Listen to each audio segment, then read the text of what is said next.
Yes, so hello everyone, Hitesh here and today we're gonna talk about the latest released movie called Donkey, जिसे मैंने खुद ने बड़े theatre पर जाकर एंजॉय किया एंड पर्सनली ये मूवी मुझे बहुत पसंद आई। It's a complete family watch movie जिसे आप अपने परिवार के साथ जाकर वॉच आउट कर सकते हैं। इसका review already main channel Hitesh नागर पर अवेलेबल है, तो अगर वो देखना चाहते हैं तो उसका लिंक भी इस वीडियो के डिस्क्रिप्शन बॉक्स में मिल जाएगा, जहां से जाकर आप उसे चेकआउट कर सकते हैं। So now without wasting any time चलिए आते हैं इस कहानी की मेन स्टोरी लाइन की तरफ, जिसकी शुरुआत में सीन शिफ्ट होता है लंदन में और यहाँ हम देख पाते हैं कहानी की one of the lead character Mannu को एज होती है ऑलमोस्ट 55 से 57 साल और वो हॉस्पिटल में सिगरेट पीने की डिमांड करती है, लेकिन वहां पर काम करने वाला जो बंदा होता है वो कहता है कि आप यहाँ पर सिगरेट नहीं पी सकती, जिस पर मन्नू रिश्वत के तौर पर उसे 10 पाउंड देती है और कहती है कि ऐसी जगह ले जाओ जहाँ पर मैं सिगरेट पी सकूं। और जैसे ही वो बंदा उसे हॉस्पिटल की बाहर वाली लॉबी में ले जाता है और देखता है कि भाई बाहर कोई आ तो नहीं रहा, तभी पीछे से मन्नू गायब हो जाती है और पहुंचती है अपने वकील से मिलने के लिए, जिसका नाम होता है पटेल। इस वक्त वो और भी लोगों के इमिग्रेशन वीजा इन सब का काम कर रहा होता है, जहां पर मन्नू का पटेल से कहना था कि तू कैसे भी कर मेरा इंडिया का वीजा लगवा दे, अब बहुत हो गया, मुझे यहाँ लंदन में नहीं रहना, अपने देश वापस जाना है। जिस पर पटेल कहता है कि तू जिस जगह का बोले, सिंगापुर, दुबई, हांगकांग, रशिया,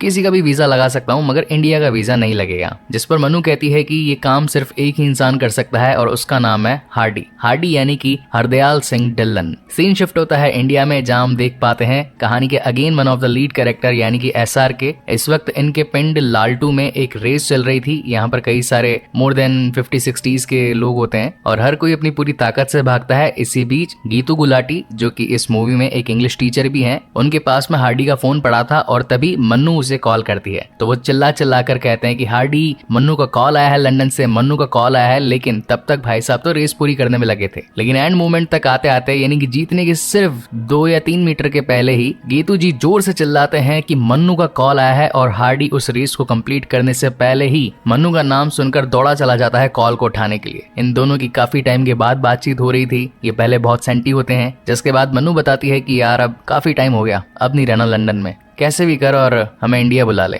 हमें से इसका मतलब होता है कि 2 दोस्त और भी है जिनका नाम है बग्गू और बल्ली, और अब इंडिया का वीजा न मिलने की वजह से मन्नू हरदयाल सिंह को कहती है कि 21 तारीख को दुबई आ जाना। जिसके बाद सीन शिफ्ट होता है बुग्गू पर, जो कि इस वक्त लंदन में एक पंजाब टेलर के नाम की शॉप चला रहा था, यानी कि वो एक दर्जी था, मगर इंडिया की बात को सुनकर वो अपनी दुकान को बेचकर यहाँ से जाने लगता है। फिर दिखाया जाता है बल्ली को, जो कि इस वक्त एक रेस्टोरेंट में झाड़ू पोछे का काम कर रहा था और जब उसे भी ये खबर मिली कि वो लोग इंडिया जाने वाले हैं तो वो अपने ही बॉस के मुंह पे पोछा मारकर इस जॉब को छोड़ देता है। फिर इन तीनों की एयरपोर्ट पर मुलाकात होती है, यानी कि बुग्गू, बल्ली और मन्नू की, जहां पर मन्नू बताती है कि हम इंडिया नहीं जा रहे हैं, हम जा रहे हैं दुबई, क्योंकि वहां पर हार्डी आ रहा है और हार्डी जरूर कोई ना कोई जुगाड़ लगा ही लेगा हमें इंडिया पहुंचाने का। जिसके बाद कहानी यहाँ से फ्लैशबैक में जाती है आज से 25 साल पहले, जहां हम देख पाते हैं कि तीनों बड़ी ही मस्त जिंदगी में जी रहे थे। पहले नंबर पर था बुग्गू, जो कि पजामियां बेचता था। उसके परिवार की हालत ठीक नहीं थी, इसलिए उसकी मॉम सिक्योरिटी गार्ड की जॉब किया करती थी। लेकिन दिक्कत की बात ये नहीं थी, दिक्कत की बात ये थी कि वो पैंट पहन कर जाती थी और गांव के ठरकी बुड्ढे उसकी मम्मी को देखते रहते थे, यानी कि ताड़ते रहते थे। बल्ली, जो कि हजाम यानी कि नाई का काम करता था,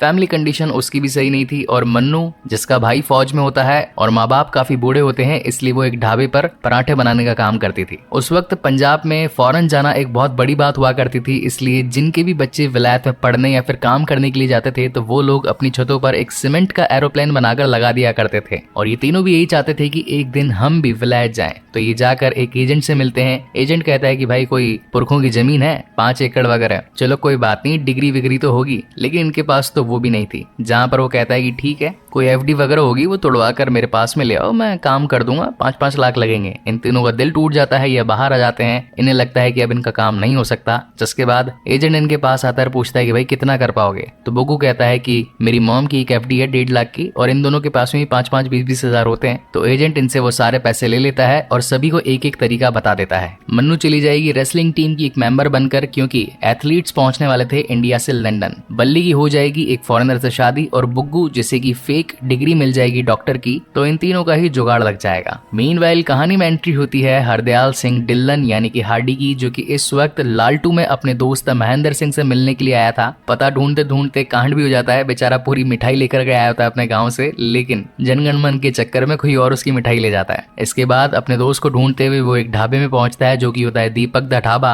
वहां के मालिक से वो पूछता है कि एक बंदा है, उसका नाम है महेंद्र सिंह, हाथ पर एक चीते का निशान बना हुआ है, बहुत तेज दौड़ता है वो, क्या बता सकते हैं वो मुझे कहाँ मिलेगा? तभी मन्नू की नजर उस पर पड़ती है और वो कहती है कि हाँ मैं जानती हूँ महेंद्र को, वो कौन है, चलो मैं उनके घर ले चलती हूँ। जिसके बाद वो उसे अपने स्कूटर पर बिठाकर अपने घर ले जाती है, अपने माता पिता से मिलवाती है। तभी मन्नू के पेरेंट्स हार्डी को बताते हैं कि महेंद्र बहुत अच्छा इंसान था, लेकिन जंग में किसी एक बंदे को गोली लग गई थी, तो महेंद्र उसे अपने कंधे पर बैठाकर हॉस्पिटल लेकर के गया था। उस दिन उसका नेशनल एथलीट का एग्जाम भी था, अगर वो एग्जाम पास हो जाता तो विलायत जाता, अच्छा पैसा कमाता, लेकिन जिसको गोली लगी उसकी वजह से उसकी पूरी जिंदगी ही बर्बाद हो गई और अपना टेप रिकॉर्डर भी वहीं छोड़ गया खोतिया। जहां पर हार्डी कहता है कि माफ करना, वो टेप रिकॉर्डर मेरे पास ही था और जैसे गोली लगी थी वो मैं ही था। 1 साल तक मेरा इलाज चला और जैसे ही मैं चंगा हुआ तो सबसे पहले मैंने लालटू की ट्रेन पकड़ी और आज ये टेप रिकॉर्डर भी लौटाना है, तो जल्दी से बता दो महेंद्र कहाँ पर है। जहाँ मनु बताती है कि महेंद्र की डेथ हो चुकी है और घर चलाने के लिए हमें कर्जा लेना पड़ा। जहाँ पर बिल्ला नाम का एक मेरे पिताजी का छोटा भाई था, तो उसने पैसों के बदले ये कोठी अपने नाम कर ली और बाहर लिख दिया बिल्ले दी कोठी। अब कैसे भी करके मैं पैसा कमाऊंगी, उस पैसों को चुकाऊंगी और इस कोठी को वापस अपने नाम कर लूंगी, लेकिन इसके लिए मुझे विलायत जाना पड़ेगा और विलायत जाने के लिए मुझे कुश्ती सीखनी पड़ेगी। जहाँ पर हार्डी कहता है कि मैं अपने दोस्त के लिए तो कुछ नहीं कर पाया, लेकिन तुम्हारे लिए जरूर करूंगा। फिर इन दोनों की कुश्ती की ट्रेनिंग स्टार्ट होती है। बारी आती है बुग्गू की, जिसे की फेक डॉक्टर की डिग्री दिलवाकर भिजवा दिया था इंटरव्यू के लिए, लेकिन जब उससे पूछा जाता है कि किडनी कहाँ पर होती है, अब उसे तो पता ही नहीं थी, तो इस चक्कर में वो फेल हो जाता है। सीन शिफ्ट होता है बल्ली पर, जिसे शादी करनी थी कैथरीन नाम की एक लड़की से, लेकिन यहाँ पर उसी की फोटो लेकर 6 लोग और भी मौजूद थे जो कि बता रहे थे कि आज मेरी इससे शादी है और मैंने एजेंट को पैसे दे दिए हैं। यानी कि एक तरीके से इन तीनों लोगों का कट चुका था और इनके पैसे वो एजेंट लेकर भाग चुका था। और अब क्योंकि 70% पैसे होते हैं बग्गू के, जिसने अपनी घर की एफडी तोड़वा कर ये सारे पैसे दिलवाए थे, उसकी माँ कहीं उसे जान से ना मार दे, इसलिए यहाँ पर हार्डी एक प्लान बनाता है। बेगम जान की एक फेक स्टोरी सुनाता है जिसकी वजह से उसे घर में तो जगह मिल जाती है, लेकिन उसकी माँ उसे कहती है कि बग्गू आज के बाद तो कभी भी वलायत जाने का सोचेगा भी नहीं, खा अपनी दादी की कसम। लेकिन मूवी सच में बहुत कॉमेडी थी और जैसे ही वो कसम गाता है उसके 2 दिनों बाद में उसकी दादी ऊपर पहुंच जाती है, क्योंकि रास्ते में लिखा था 50% of on the visa of London.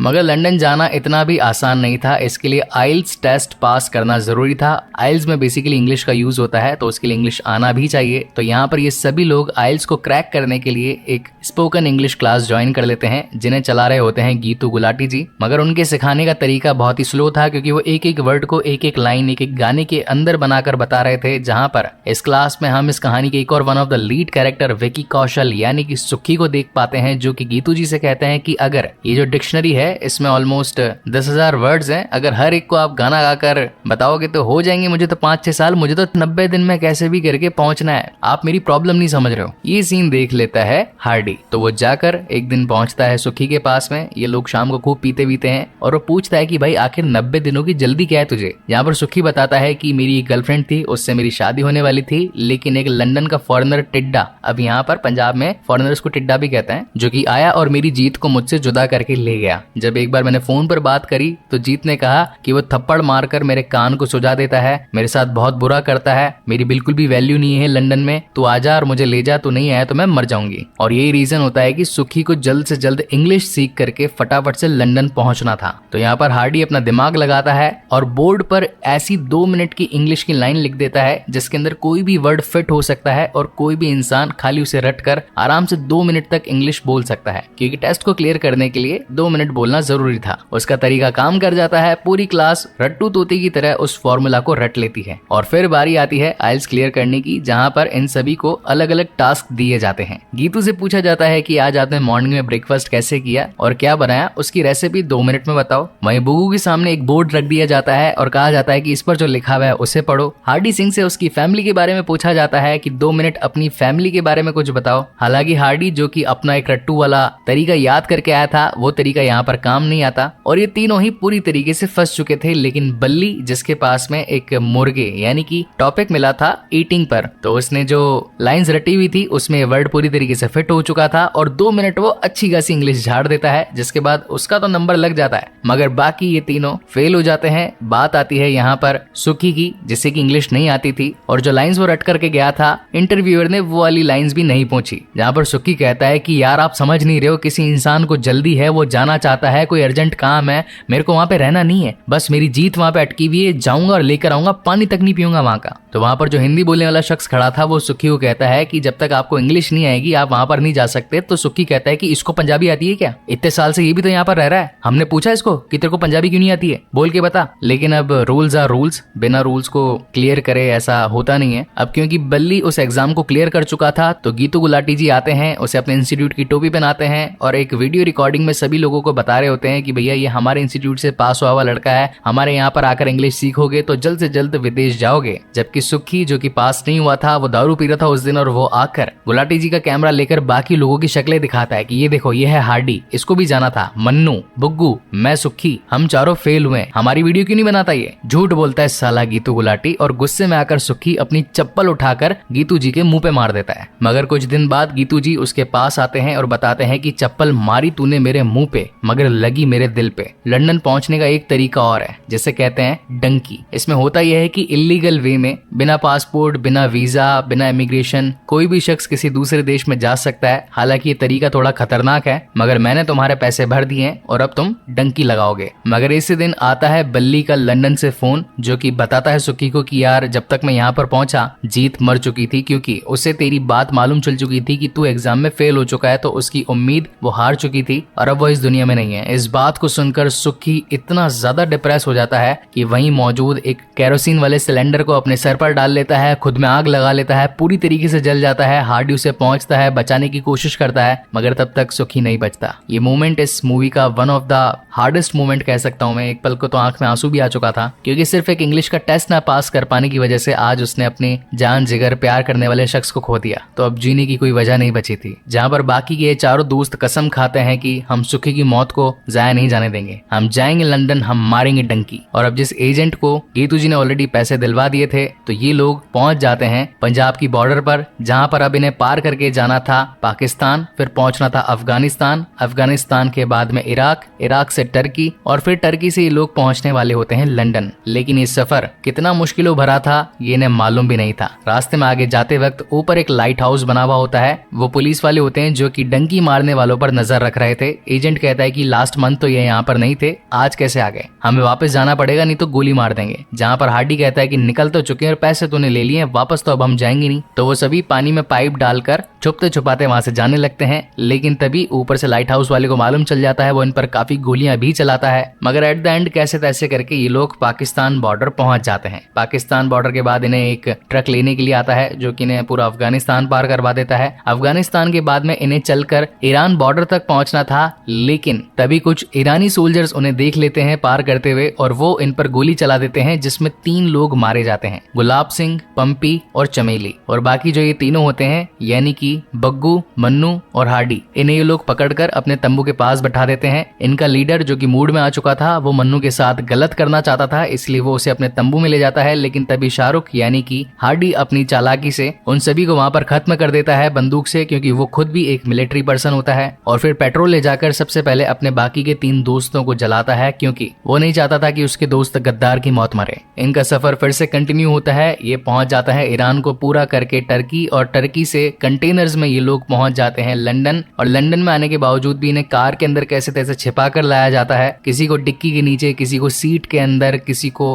गद्दे के अंदर रोई को निकाल कर। तो काफी मुश्किलों के बाद ये लोग फाइनली लंदन पहुंच चुके होते हैं, जिसके बाद ये लोग बल्ली को ढूंढने लगते हैं। हालांकि बल्ली ने मिल तो जाता है, मगर जो कंडीशन ये लोग बल्ली की सोच रहे थे वहाँ ऐसा कुछ भी नहीं था। बल्ली तो वहाँ पर स्टैचू बनकर भीख मांग रहा था। जिसके बाद बल्ली उन्हें अपने घर लेकर जाता है, जहाँ पर हम एक कमरे में मोर देन 10 to 12 पीपल्स को देख पाते हैं। ये सब लोग भी डंकर्स थे, यहाँ इनका कोई वजूद नहीं था, ना ही पासपोर्ट, ना ही वीजा, ना ही कोई लीगल डॉक्यूमेंट। अगर पुलिस के हत्थे चढ़ गए तो डिपोर्ट हो जाएंगे वापस से अपनी जगह यानी कि अपने देश, और कभी दूसरे देश के लिए अप्लाई भी नहीं कर पाएंगे। इसलिए इनकी हालत बहुत ज्यादा खराब थी। तो हार्डी कहता है कि तूने हमसे झूठ बोला, अपनी अच्छी अच्छी पिक्चर्स दिखाई, ये बताया कि तूने अपना खुद का घर खरीद लिया है, एक गाड़ी खरीद ली है, तेरी वजह से इन तीनों को भी मन में लगा कि ये अच्छी जिंदगी जी सकते हैं। तुझे मालूम भी है कितनी मुश्किल से हम लोग यहाँ पर आए और यहाँ आने के बाद ये सारी चीजें फेस करनी है। अपनी माँ को ये वाली तस्वीर क्यों नहीं बेचता कि तू यहाँ पर भीख मांगता है, जहाँ पर बल्ली कहता है कि हाँ क्यों नहीं बता दूं मैं। सिलाई रोककर अब आजकल वो चाय पीने लगी है, 2 वक्त का खाना खाने लगी है, दिन के 20 पाउंड कमाता हूँ यानी कि महीने के 600, 100 अपने पास रखता हूँ ताकि गुजारा कर सकूं, 500 अपने घर में बेचता हूँ ताकि उनको लगे कि हाँ मेरा बच्चा अच्छी जिंदगी जी रहा है, सच बोलकर उन्हें मौत के हवाले कर दूं, ये चाहता है तू। तो फाइनली ये सभी भी डिसाइड करते हैं कि अब आ तो गए हैं लंदन, तो अब जिंदगी यहीं पर जिएंगे। लेकिन हर बार पुलिस आ जाया करती थी, इन्हें छिपते छिपाते अपनी जिंदगी को जीना पड़ रहा था। ये लोग अपना खाता यहाँ पर नहीं खुलवा सकते थे, अच्छे हॉस्पिटल्स में नहीं जा सकते थे, कहीं जॉब नहीं कर सकते थे। तो यहाँ पर हार्डी एक प्लान बनाता है, जाकर एक वकील से मिलता है। वकील आकर इन्हें 3 तरीके बताता है यहाँ की सिटीजनशिप पाने के लिए। पहला तरीका होता है कि सीधा 1 मिलियन पाउंड्स भर दो तो यहाँ की गवर्नमेंट तुम्हें अपना लेगी और वीजा की कोई टेंशन ही नहीं। जाहिर सी बात है, पैसा कमाने के लिए ही तो ये लोग यहाँ पर आए थे, तो पहला तरीका तो खारिज हो गया। दूसरा तरीका यह है कि असाइलम मांग लो। इसमें होता यह है कि जाकर अदालत में बताना होता है कि मुझे मेरा देश सेफ नहीं लग रहा है, मेरी जान को वहाँ पर खतरा है, मुझे पनाह चाहिए, अपने देश में मुझे पनाह दे दो। हार्डी सिंह जो कि फौजी होता है वो अपने देश को गाली नहीं देना चाहता था, इसलिए वो पूछता है कि तीसरा तरीका क्या है। तो तीसरा तरीका होता है कि अगर कोई लड़की यहाँ के लड़के से शादी कर लेती है तो उससे मिल जाती है सिटीजनशिप। अब अगर वो उससे डाइवोर्स लेकर किसी और इंडियन से शादी कर लेती है तो उन्हें भी मिल जाएगी सिटीजनशिप। तो ये लोग तीसरे तरीके को चुनते हैं। लेकिन क्रिश्चियनिटी मैरिज के अंदर होता यह है कि जब तक गर्ल एंड बॉय यानी कि ब्राइड एंड ग्रूम किस नहीं करते वो शादी नहीं मानी जाती। मन्नू को उस अंग्रेज नशेड़ी के साथ में किस नहीं करना था। इसी बीच वहाँ पर हार्डी आ जाता है, इनके बीच में खूब फाइट होती है और पादरी साहब पुलिस को बुलवा लेते हैं, जहाँ पर ये पुलिस इन चारों को ही जेल में ठूस देती है। मगर तभी पटेल जी आकर इनकी बेल करवाते हैं और कहते हैं कि अदालत में ये बोल दो कि हमें असाइलम चाहिए जिससे कि तुम लोग यहाँ लंदन में रह सको। अब बारी आती है पूछताछ की, जहाँ पर जज साहब हार्डी से पूछते हैं कि हाँ भैया तुम्हें तुम्हारे देश में क्या प्रॉब्लम है, यहाँ पर क्यों रहना चाहते हो। यहाँ पर एक आइस ब्रेकिंग बात बोलते हैं शाहरुख जी यानी कि हमारे हार्डी सिंह जी कि भैया हमें हमारे देश में कोई दिक्कत नहीं है, कोई परेशानी नहीं है, हम लोग बस एक जिंदगी अच्छी पाना चाहते हैं, पैसा कमाना चाहते हैं ताकि अपने परिवार को सपोर्ट कर सकें। और अगर आपको लगता है कि हम यहाँ पर गुंडागर्दी करने आए हैं, टेररिज्म फैलाने आए हैं, तो ऐसा नहीं है जी, हम तो खुद ही यहाँ पर काम करना चाहते हैं। जज साहब कहते हैं कि यहाँ पर ऑलरेडी 5 लाख ऐसे लोग हैं जो इलीगली तौर पर रह रहे हैं, आप लोगों की वजह से हमारे लोगों की जॉब जा रही है, हमें काम नहीं मिल रहा, हमारे लोगों के रहने की जगह कम पड़ रही है। जिस पर हार्डी कहता है कि सर हम लोग कोई बहुत बड़ा अमीर काम नहीं कर रहे हैं, हम तो वो काम कर रहे हैं जो आप करने से परहेज करते हैं, झाड़ू लगाना, पोछा लगाना, गटर साफ करना, लोगों की हजामत करना, रेस्टोरेंट में खाना पकाना। देख लो अगर हम 5 लाख लोग यहाँ से निकल गए तो आपका लंदन बैठ जाएगा। लेकिन रूल्स आर रूल्स। वो अगेन पूछते हैं कि भैया बोलो या तो असाइलम मंजूर है तो ही देश में रखेंगे, नहीं तो नहीं रखेंगे। हार्डी को ये बात मंजूर नहीं होती और वो मना कर देता है, जबकि उसके बाकी के तीनों दोस्त यानी कि बुग्गू, बल्ली और मन्नू हाँ बोल देते हैं। तो वो तो अब यहाँ तीनों रहने के लायक हो जाते हैं, लेकिन हार्डी को वापस इंडिया भेज दिया जाता है। जिसके बाद सीन शिफ्ट होता है प्रेजेंट टाइम यानी कि 25 साल बाद में। ये लोग दुबई के अंदर मिलते हैं, एक दूसरे के साथ खूब बातें करते हैं और एयरपोर्ट पर उछल उछल कर मिलना, इट्स अ वाओ मोमेंट। जिसके बाद ये एक रेस्टोरेंट में बैठ जाते हैं, काफी बातें करते हैं। मन्नू बताती है कि अब बहुत हो गया, हम लोग लंदन में नहीं रहना चाहते। बग्गू और बल्ली कहते हैं कि एक ने तो दुकान बेच दी और एक ने अपने बॉस के मुंह पर पोछा मार दिया, तो वापस लंदन जाना तो पॉसिबल नहीं है, तो भैया इंडिया ही हमें बुला ले। तो हार्डी यहाँ पर प्लान बनाता है। डंकी तो ये लोग अब लगा नहीं सकते थे क्योंकि उम्र भी हो चुकी है और डंकी लगाना सेफ भी नहीं है। तो वो अपने दोस्त गीतू गुलाटी से बात करते हैं, जहाँ पर गीतू बताता है कि दुबई में एक मेरा दोस्त है एजेंट जिसका नाम है बाके, तुम उससे जाकर मिलो, वो जरूर तुम्हारी हेल्प कर देगा। हार्डी कहता है कि क्या वो सेफ है, जहाँ गीतू का कहना था कि यार देख सेफ एजेंट तो मिलना मतलब घास में सुई ढूंढने के बराबर है। मगर फिर भी हार्डी जाकर बाके से मिलता है, जुगाड़ लगाता है और ये लोग इंडिया से कुछ पार्सल वगैरह भी मंगवाते हैं खुद के लिए। अब इनकी प्लानिंग ये होती है कि ये इंडियन कपड़े पहनेंगे, इनके बैग में एक इंडियन न्यूज़पेपर भी होगा पंजाब का, लंदन के फोन सिम वगैरह सब यहीं पर छोड़ देंगे, इंडिया के फोन्स रख लेंगे, कुछ करेंसी इनके पास होगी और सऊदी से ये लोग पहुंचेंगे गुजरात, ताकि गुजरात में अगर कोई इन्हें पकड़े तो कपड़ों और अखबार से ये साबित कर पाए कि ये तो इंडियंस ही है और अपने घर वापस जा रहे हैं। और अब सारी प्लानिंग एंड प्लॉटिंग के बाद में ये लोग तैयार हो जाते हैं एक डंकी लगाने के लिए। मगर उससे पहले मन्नू ने हार्डी को कहा था कि तू तो डंकी लगवा रहा है, लेकिन हार्डी ने कहा था कि मैं तुझे प्लेन में लेकर जाऊंगा। मगर इस वक्त इन्हें डाल दिया जाता है एक कंटेनर में, जहाँ पर वो कहती है कि हमें तो कंटेनर में डाल दिया, 2 दिन के सफर के लिए इतना खाना क्यों दे रहे हो। जहाँ पर कंटेनर बंद करता वो शख्स कहता है कि आपको 2 दिन नहीं लगेंगे, 2 हफ्ते लगेंगे लंदन पहुंचने में। ये बात सुनकर हर कोई दहल जाता है कि भैया हमें तो लंदन नहीं जाना, हमें तो इंडिया जाना है। और बाकी जो कि एक डबल एजेंट होता है, उसने यहाँ की पुलिस को इन लोगों के बारे में बता दिया था कि ये लोग लंदन के लिए डंकी मार रहे हैं, तो इन्हें आकर पकड़ लिया जाए। अब पुलिस इनके पीछे पीछे भागती है, ये लोग तो कंटेनर में बंद होते हैं इसलिए कुछ कर नहीं पाते और आकर पकड़े जाते हैं। जहाँ पर हार्डी एक बहुत अच्छी चाल खेलता है, बग्गू का नाम बताता है पंपी, मनु का नाम बताता है चमेली और बल्ली का नाम बताता है गुलाब सिंह और कहता है कि हम चारों लोग लंदन जा रहे थे डंकी लगाने के लिए, लेकिन सऊदी का पुलिस जो कि बताता है ओमार नो हमार, यानी कि ओमार गधा नहीं है, वो तुम्हें सिर्फ 2 हफ्ते के अंदर इंडिया की टिकट कटवाकर इंडिया वापस भिजवा देगा और लंदन का सपना उनका धरा का धरा रह जाएगा। तो खैर ये लोग तो वैसे भी इंडिया ही जाना चाहते थे, तो ये पूरा का पूरा जो प्लान था वो हार्डी का ही था। उसने जान पूछकर बाकी को ये सारी प्लानिंग बताई और बाकी ने जाकर ये सारी प्लानिंग सऊदी की पुलिस को बताई और पुलिस वालों ने इनका काम आसान करके इन्हें इंडिया भिजवा दिया। और रही बात फेक आइडेंटिटीज की, तो हुआ ये था कि जब ये लोग 25 साल पहले ईरान के अंदर बॉर्डर को क्रॉस करने की कोशिश कर रहे थे, तो 3 लोगों को जिन पुलिस वालों ने मारा था ये अब उनकी आइडेंटिटी ले चुके थे, इसलिए इंडिया ने भी इन्हें एक्सेप्ट कर लिया था क्योंकि उनकी लाशें इन्हें नहीं मिली थी और उन्हें ये लग रहा था कि 25 साल पहले खोए ये वही तीनों इंडियंस हैं। और इतने समय के बाद आकर पहली बार मन्नू अपनी धरती पर कदम रखती है, मिट्टी की खुशबू सूंघती है,